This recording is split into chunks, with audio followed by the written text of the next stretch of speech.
and welcome to Autistically Unapologetic, the unfiltered and unmasked podcast about everything autism.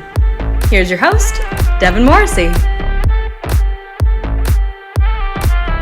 Hi, and welcome to Autistically Unapologetic with me, Devin Morrissey.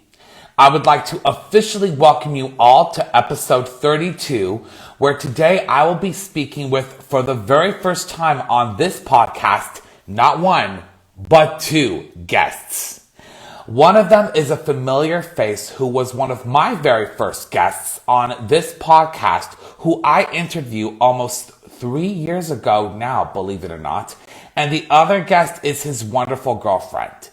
Both of these guests appeared on the third and fourth seasons of Netflix's Emmy Award-winning docuseries, Love on the Spectrum. They are both here today to talk about their blossoming romance, the milestones that they have taken together, and share any updates on what they have been up to since filming has wrapped. Please welcome back to Autistically Unapologetic, James B. Jones, and please welcome to Autistically Unapologetic, for the very first time, Shelley Wolfe. Why, hello! Hello, Devin. Oh my gosh, it is so good to see you two together. This is making my heart so happy already. Well, thank you very much. Thank you very much. How are you two? It has been a minute. Oh, yes, we are doing so well indeed, Devin. How are you doing? Oh my gosh, I gotta tell you two, it's been very, very, very busy these past couple of months, but for all the right reasons. Initially, I was going to have you guys on a lot earlier, but a lot of great things have happened. For those of you that do not know, I don't think I've even mentioned on this podcast, I am engaged. So congratulations. That's so wonderful. Thank you. My fiance, Andrea, and I got engaged back in March. So it feels awesome to say that on this podcast. Wow, yeah. That's great. Yeah, and she says hi to you both, actually, by the way. So Yes, we wish her all the best also. That is so sweet of you. Thank you, buddy. So listen, I am, again, so excited to have you back, James, on this podcast. And Shelley, I know this is your first time on here. I know that I've had James before on the show, actually, right when it first started out. And now to have you on here is so exciting. And so if you guys are ready, we'll just get right into it. Yeah, that would be good. Thank you very much. All right, awesome. So the first question that I always like to start with when doing a podcast like this is I always like to sort of start by starting when the whole autism journey began. And James, I actually asked you this question when you were on this podcast the first time. Shelley, I'm actually going to ask you this. Shelley, when were you first diagnosed autistic? When did you find out that you were autistic? And what was your reaction to all of it? Well, it happened about 8 years ago now. I was still living in Japan. Yeah, I was all the way in Japan all by myself. And I think I really started to think that something was a little bit different to me when I was at university. So I moved away by myself and I went to university. I was living in a dormitory and I could hardly even get myself to leave my room to go into the kitchen because I was terrified that people would start talking to me and I just didn't really get along so well with the people that I was living with, and it just caused, I was terrified to even walk past the kitchen or go into the kitchen. And like the university, all of those 3 years for me, it was just a bad experience that I just couldn't wait to go away and live on the other side of the other side of the world by myself. And I don't know, I just always felt like I was a bit different and I could never ever put my finger on it. But then I started researching about autism and it kind of made sense to me because when I was younger I did have speech therapy and like so many things just clicked that I thought, oh, maybe I am autistic. So I went to a doctor. I sorted out like this Japanese doctor what specialized in autism and ADHD, and I visited him, and then we were talking about my childhood, and he even interviewed like some of my friends who were in Japan about how I act and all of this. And then I went to do the test, and it came back that I have autism, and well, I am autistic. And I don't know, at that point, everything in my life, in the movies, when you have someone and it's like all of these flashbacks come into their mind, it almost felt like that. Like I could look at my younger self and I could see, hey, that's why you were struggling so much, and that's why it was so hard for you to have friends and keep friends. And it just all made sense at that moment. So, yeah. Absolutely. And it's interesting how you talk about how you were trying to figure it all out, just because not everybody gets diagnosed super, super, super young. It takes a journey sometimes for people to figure that out. In your case, doing it, especially in another part of the world, I can only imagine the resources that they had. And thank God they had the resources to help you find out the answer. Because for growing up, you wonder, okay, well, this makes sense, but what's the deal here? Like, you're trying to put the pieces together. And so for you to find that out and to sort of kind of come into your own is super important. But also to have your younger self look at where you are now, it's like, oh, this is nice. Like, I can't wait to see how I grow up and how all of these wonderful opportunities throwing my way, which is wonderful. So this question is actually also for you, Shelley, because I feel like I'm starting to get to know you a little bit more. James and I have had a lot of conversations about how wonderful you are. He sung the praises about you. I'm going to say this right now. Oh, yeah, I always have good news. So my question for you, Shelley, is tell me a little bit about your life growing up on the autism spectrum. I hear that you were born in England, and I'm actually kind of curious to hear what that was like for you growing up. Yeah, so I have two older brothers. I was born in England, quite a small city called Southampton. It's famous for the Titanic, that the Titanic sailed from. And I just went to a normal school, normal education, like throughout my entire life, throughout like primary school, secondary school, college, university, just all like mainstream education.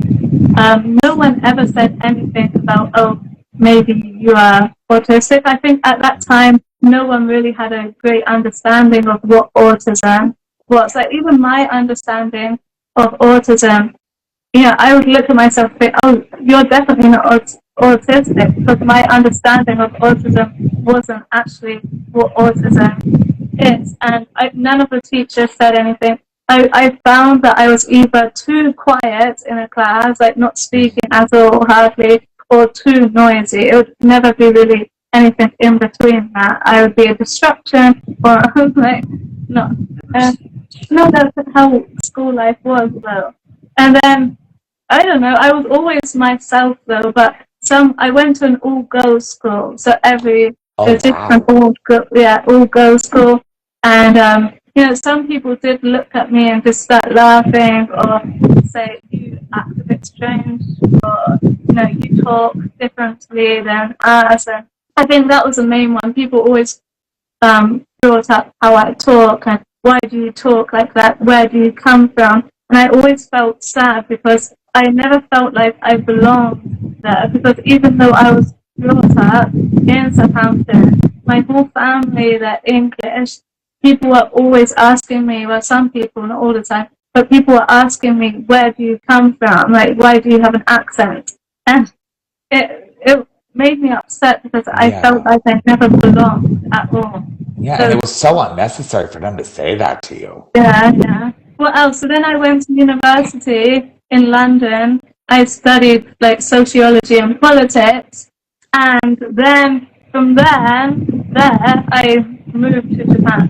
So basically at 17 years old, I was I had this like host family in Japan. So I went on a plane all by myself at 17 years old, all the way to Japan, and I stayed with this host family for 1 month at that point. But they didn't really speak English. I didn't really speak Japanese at that time, so we were just communicating.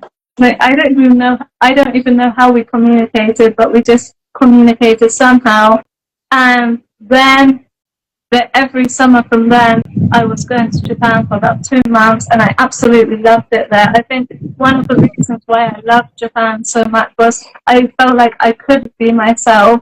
When I went to Japan, I wasn't labeled as like the same different, acting differently as if I was in England. I think due to the culture difference, I was able to see myself and not labeled as strange or weird. I was just labeled as, oh, she's from England, or, so I was able to be myself, and I think that really helped me find who I was, and being away from home enabled me to come into my own person, I think. Something that I like to applaud in is that you moved from England to Japan at 17 years old, which that was just a holiday, like a vacation for 1 month. But I moved from England to Japan when I was like 21. So after I graduated university. Yeah. Thank you so much for correcting me on that, because I know that the education system in England versus the United States, it's similar, but it's also so very different. Just because, like, I know that primary school is like elementary school here. I think secondary is like middle and high school, but it's all awesome nevertheless. I will say I find it really awesome that you were able to move countries from England to Japan at only 21 years old, because so many autistic people actually don't really ever move out. And that's something that I always get excited about when hearing that people get to live independent lives, because it shows that we're able to do so much more than what doctors or what the naysayers always say. It's always about going over the barriers, or always going over those obstacles and knocking down those doors. And I actually find it pretty awesome that you got to live in Japan. That is my dream destination one of these days. Wow. I've been talking about going to Japan for years. So the fact that you've got to live there for a brief time in your life is awesome. And England, I can't find any negative words to say about England. It's probably one of the most beautiful countries I've ever been to. And it's absolutely beautiful, by the way. So, James, this next question is actually for you. So just a few months after we did your first podcast episode, we actually had the chance to meet in person twice. My fiance and I actually got to show you around Hollywood, and then we actually got to do some karaoke there, actually, which felt like a blur back at that time. But were there any fun memories that you had from your first trip out here? Because it feels like a long time ago, but it was like just yesterday. That is very difficult to say, because the whole trip was amazing. I don't know if I could possibly choose a single element of it. And frankly, there was so much of it. It was so much fun. I'm not certain if I could really choose a single part of it. I'm so sorry. No, it's good. It's good. I think one of my funniest memories that I had was we went to see a movie at the Grumman Chinese Theater, and you were so excited to see it. So it was the two of us. Yes. I didn't really like it as much after seeing it. I was just kind of like, oh my gosh, this is probably one of the worst movies I ever saw. But you were so excited to see it in the Grumman Theater, because the Grumman Theater is so iconic. It's a Hollywood landmark. And something that I vividly remember is just seeing you so excited, looking at all the handprints of all of the major stars. Shelley, when you and James ever come back out here, which I'm hoping will be soon, you have to check out the Hollywood Walk of Fame. And at the Grumman Theater, they have these handprints that all of these major stars over the course of the 100 years that Hollywood has been around, where you actually get to see where they've left their mark. That's good. So I would actually love to get back to you, Shelley, because I'm about to go into waters that are very familiar to all of us. Since actually all three of us were all on the same show at different times, but still. So Love on the Spectrum. It is a reality TV show surrounding the lives of autistic individuals as they encounter love, dating, relationships, you name it. After 2 successful seasons in Australia and a massive audience reaction around the world, Netflix and Northern Pictures decided to bring Love on the Spectrum to the United States. Now, Shelley, did you get a chance to watch the first 2 Australian seasons and or the first 2 American seasons? If so, what were your thoughts? Well, I saw the first 2 American seasons and I saw some of the Australian seasons too. My thoughts were that it's good that a program what is mainstream is actually talking about autism and it's bringing autism awareness to everybody. I think that is a good thing, and it's also they're concentrating on different types of autism too. I think it's a good I think it's a good series. It really is. When we shot that first season, what feels like a lifetime ago, it was like an experiment. I always like to give the Australian cast their flowers for what they helped contribute to the show. It's interesting when you look back at it now and see the progression of the show and the direction that it's gone in. No one really knew of just how mainstream, like you mentioned, Shelley, it was going to become. No one really knew of just how huge it was going to blow up overnight, even though it wasn't really overnight.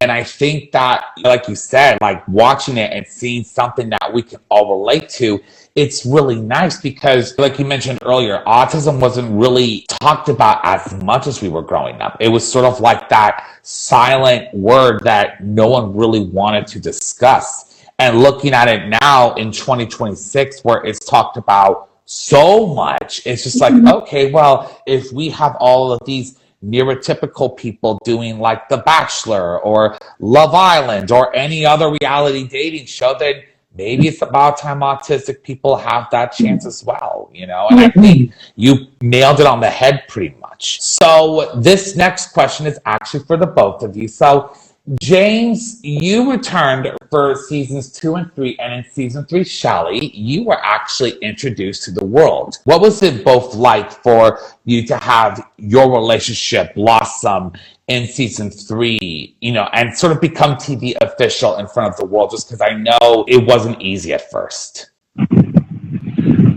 Just one first. Let me see. So, I'm trying to think. So, Shelley and I had already met in person a few times before she agreed to appear on the show, but we've been able to have enough privacy, enough time to ourselves that I feel that our relationship has been able to grow and develop in a healthy, normal way. Sometimes we're on camera in front of the whole world, but usually we're able to keep to ourselves. So I think it's good.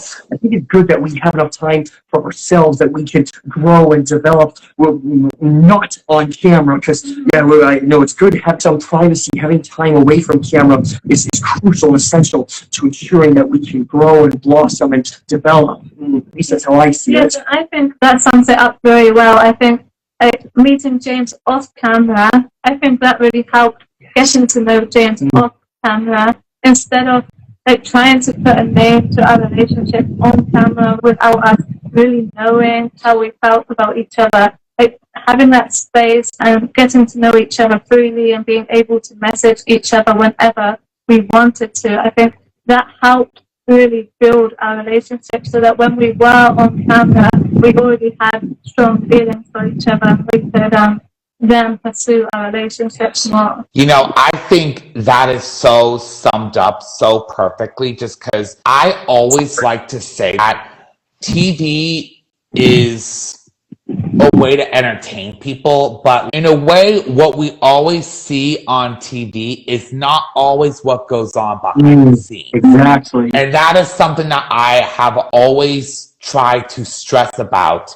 James, we've had conversations about this so many times where TV can sort of bring things a different way than what is actually actually the truth.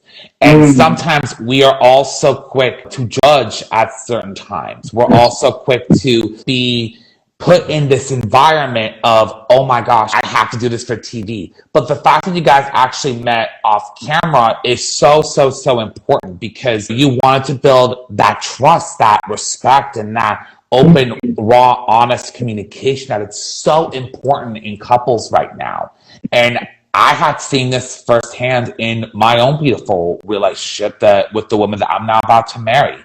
Sometimes living out your life and doing things outside the cameras is so much better than doing it on camera, because then you're actually able to transition into the real world.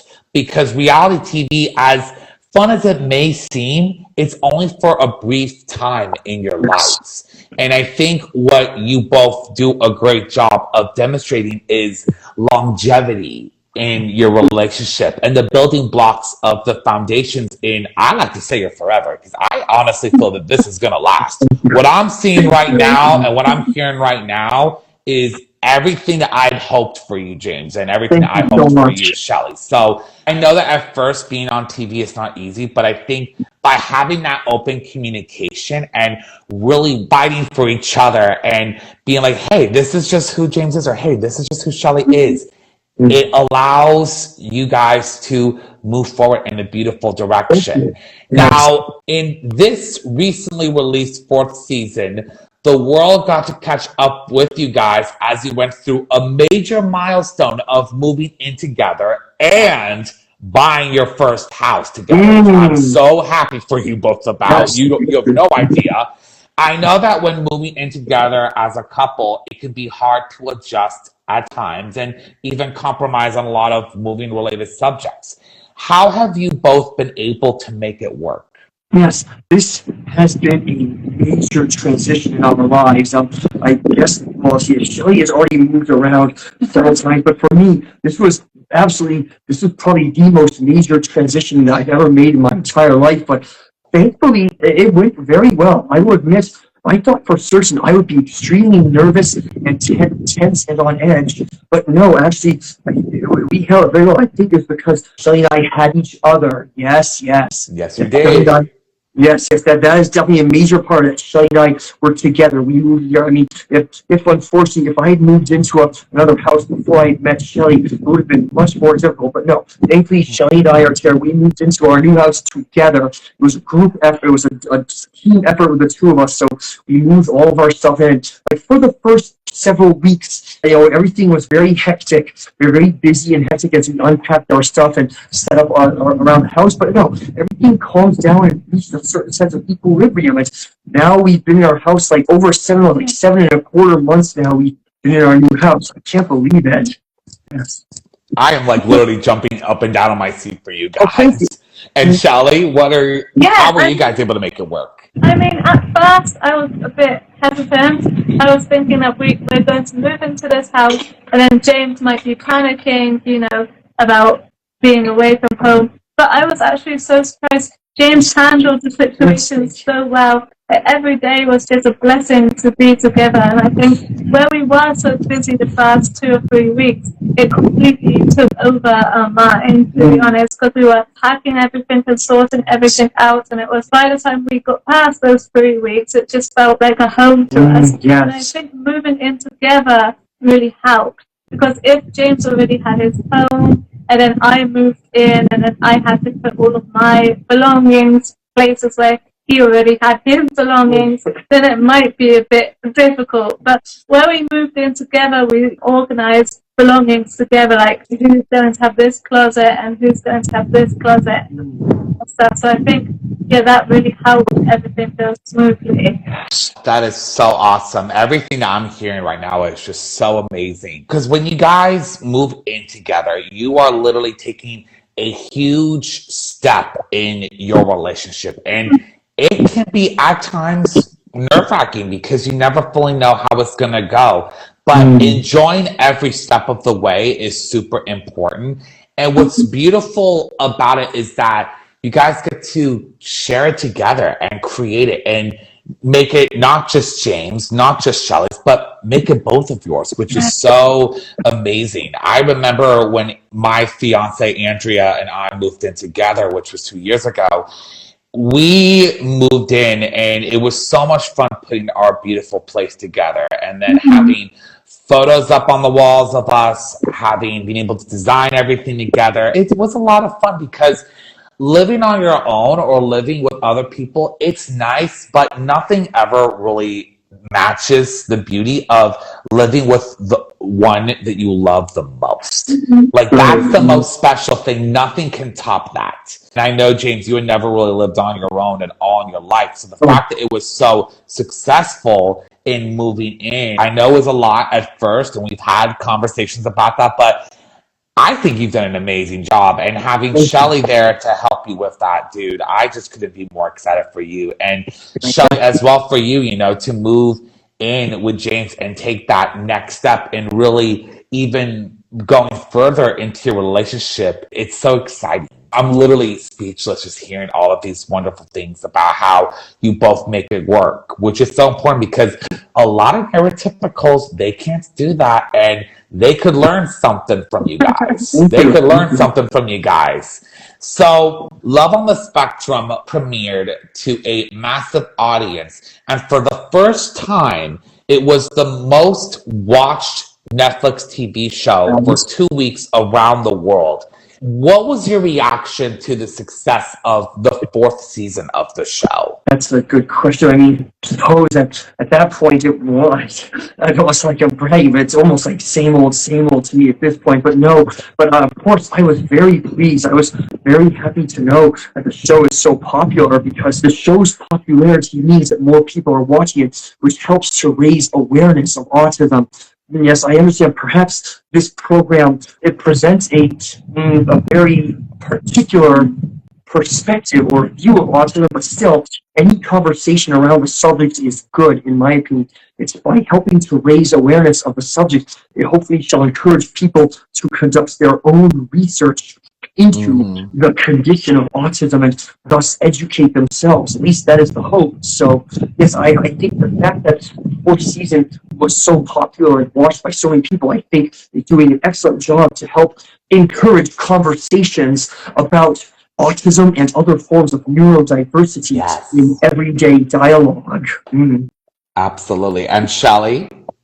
I think James summed it up very well, but I think it was shocking for us to go onto Netflix and scroll down a little bit and see us, a picture of us. I think that was the most shocking thing, to be honest. I know. When I saw that photo of you guys on, the Netflix thing right there on the app, I was like, oh my gosh, they couldn't have asked for a better couple to be on there at number one. Like, I'm just saying, just because as the seasons go by, the show gets bigger and bigger and bigger and bigger. And it's wild now. I mean, there are engagements that are happening, big milestones that you guys moving in together. The show has been showing the world, like, hey, autistic people can do the same thing as everybody else if only given the chance and only given the encouragement to actually do it. Because there's a lot of people out there that consistently still doubt that, autistic people can't really do this, they can't do all that. I say BS to that. I say BS. And I think just the success of what I have seen in the both of you has been extremely inspiring. Because what you guys are showing is that you can lead independent lives, but also have that open communication that is so key in a relationship. Is so key. And both of you growing together and both of you falling in love more and more and more each and every day, it's something that just makes my heart happy. It's something that honestly makes my heart happy. And it's something that I just want for you both to have, is that everlasting love. Because I can clearly see it right here. You're very glad to share it. And yes, everyone who has met us has said they can just see how good we are together. Everyone has said they can see just how much we love each other. Yes, absolutely. You guys are like a great match, and I can clearly see it. It's so obvious. So, Shelley, for those of us who are on Love on the Spectrum, whether a main cast member like yourself or a supporting cast member, there's no denying that this show has changed all of our lives. Now, Shelley, I've actually asked this to James the first time that he was on, but I wanted to ask you personally, how has Love on the Spectrum changed your life, and how has the show affected you personally? To be honest, I'm just so shocked about it. So many people follow me now, and I think yeah, I would like to get my personality across more. So I've been doing videos here and there just to try to get my personality out there, because I think season 4 it didn't do so well in showing like me as myself personally. So yes, but I'm mostly shocked about how many people we have as fans. Like when we go out shopping anywhere, people are running up to us and screaming our names and wanting to take photographs of us. And it's basically wherever we go. And I think that's the most shocking thing. Yes. How do you feel about it? Oh, yeah. So, of course, I've had 4 seasons of this, but still, I will admit, it still is very surprising, I admit, because, yes, my life certainly has changed. This was, if I could separate my life into before and after, appearing on Love and the Spectrum would be part of it. I'd say meeting Shelley is one of the biggest dividers in my life. Like before Shelley and after Shelley is how I divide my life. What do you think of that, Shelley? That's nice. Yes, thank you so much. But yes, I mean, well, how to say, we are happy to meet our fans. I don't want to go as far as to say if we ever find it annoying. No, that would be wrong. We don't ever want to say we don't ever want to say we don't enjoy meeting our fans. But yeah, it's like wherever we go, people recognize us, and that's a major change from how it was before. But I think we're handling it well enough, Yeah, right? I think we're handling it very well today. Yeah. Yes, What great lovebirds. What great lovebirds. I love what I am seeing. But Shelley, one thing that I would actually like to say, and I agree with you on this, and I so applaud you for doing this, is that sometimes TV doesn't show every single aspect about a person. They don't. And that's actually the case with Love on the Spectrum at times. They only have a limited amount of time, but they don't always show every single thing. And what I love seeing is that you're able to showcase your personality through the content that you have, which is so important. Because sometimes I think what TV and social media can do at times is they don't always show exactly what a person really is. A lot of people just assume things. And there's a lot of dangerous assumptions out there that can also be really detrimental and hurtful to a person.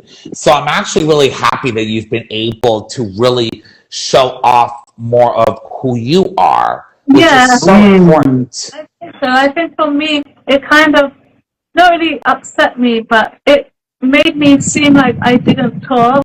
And that's the thing that really annoyed me, because I have a successful career. I'm a senior advertising manager. Like, I do presentations all the time. I do presentations in Japanese and English, and I do talk. And I've had thousands of people saying, oh, James just talks over her, she never talks, and she's like a quiet mouse.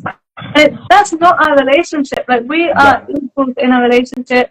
I can talk for hours, and people don't even believe me that I can talk for hours. It's horrible.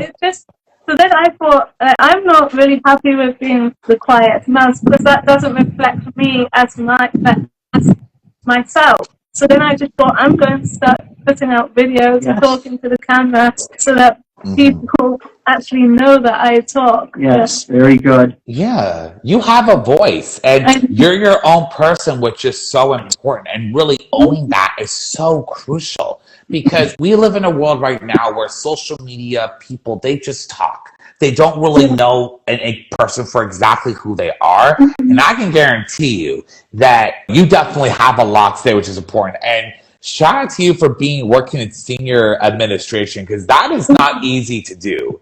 And doing it in both English and in Japanese, yo, that takes a lot of guts and a lot of balls to do, which I think is amazing. You are so good, Shelley. No, thank you, James. Aw. So it should be mentioned that you guys have reached your 2-year anniversary. Congratulations. I'm so excited for you guys. What are the next milestones that you guys are looking forward to together? And does that hopefully include wedding bells? Also, a lot of people are asking about that. Actually, so sometimes people have been like when we do our own live streams, people mention that or posts we make on our social media. Some people have been telling us. So yes, it's okay for me to say this, but yes, I do believe we are hoping that engagement and marriage shall be our next step at some point in the future. Yes. Shelley, what are some milestones that you guys are looking forward to together? How can I say? Yeah, I'm looking forward to just spending my life with James, to be honest. I'm looking forward to the 1-year anniversary of living together. Yes. That will be quite something in December this year.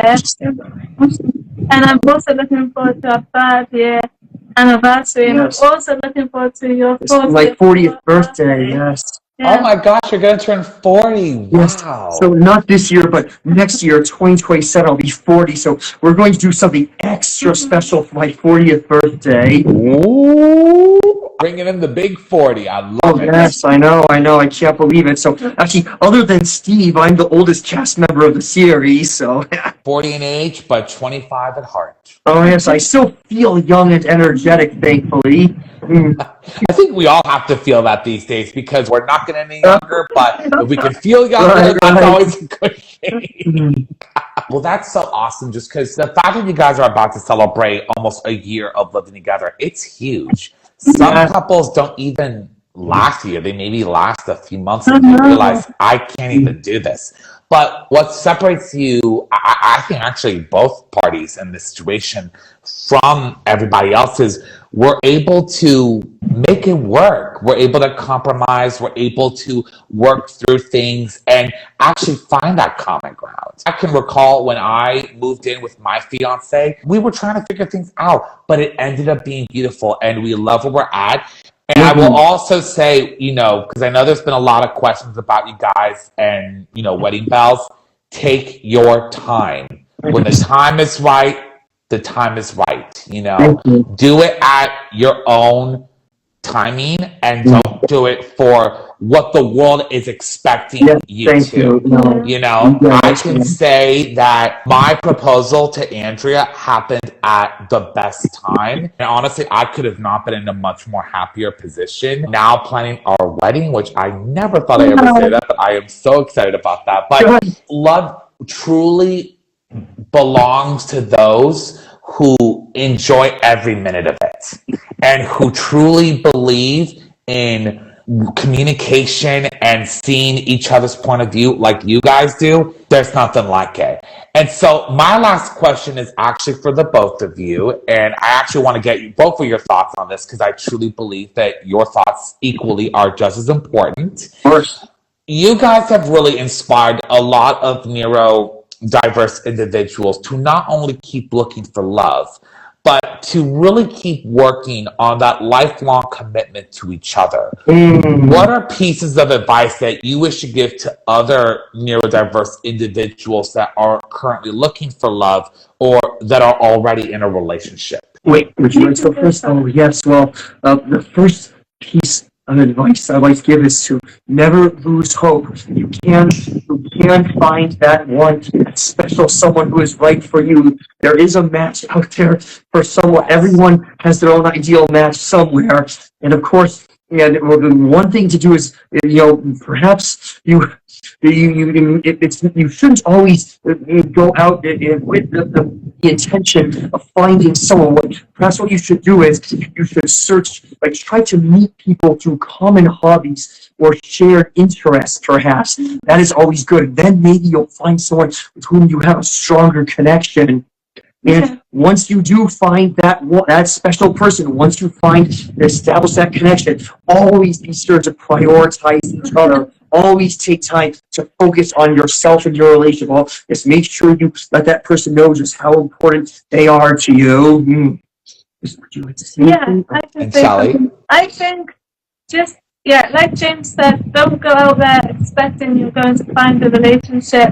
Just go out there thinking that you want to make friends with people and find common ground with other people. Join clubs and activities that you enjoy, and then once you're there, then become friends with people, get to know different people, and then from there, you never know that a relationship could blossom. And I think, like James said, make sure you prioritize yourself, but also look at the other person and communicate.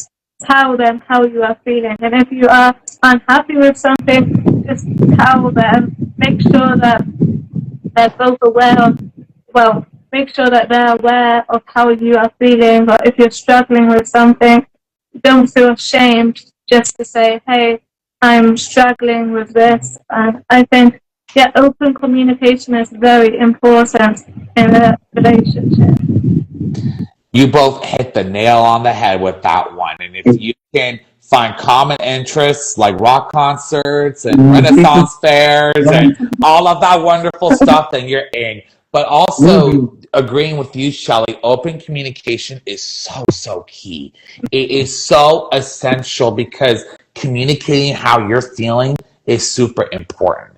And really talking about your feelings and advocating for yourself, it's huge. And I have to say, just from like being a friend of James for quite a few seasons and now getting to meet you for the first time, it's been awesome to watch this relationship literally blossom and seeing it now continue to get even more beautiful and beautiful and beautiful as the days, if not months, progress. It's really awesome. And I think you're really inspiring a lot of autistic people out there to keep going and to keep looking for love. And if they're in a relationship right now, to keep enjoying that.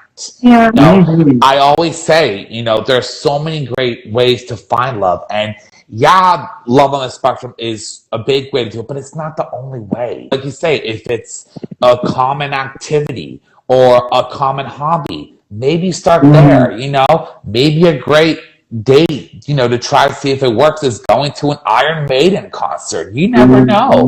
You never know. But seeing what you both have been able to do outside of camera and on, by the way, has been extremely inspiring. And I cannot wait as friends to both of you see how that continues to go to your favor. So I cannot thank you both enough for coming on once again. And I love being able to hear from now other couples' points of view, just because it's awesome to see just how much love is reciprocated and shown in different relationships. And my hope is that you guys not only continue to blossom together, but flourish together into forever.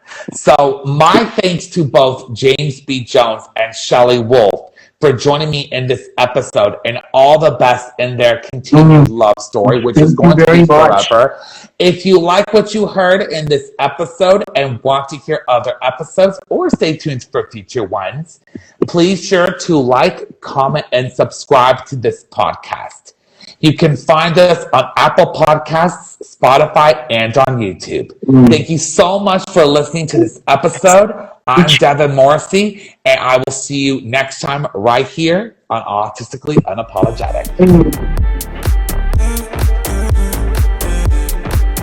Thanks for listening to this episode of Autistically Unapologetic with Devin Morrissey. If you like what you hear and you want to see more, don't forget to rate and subscribe to stay tuned for future episodes.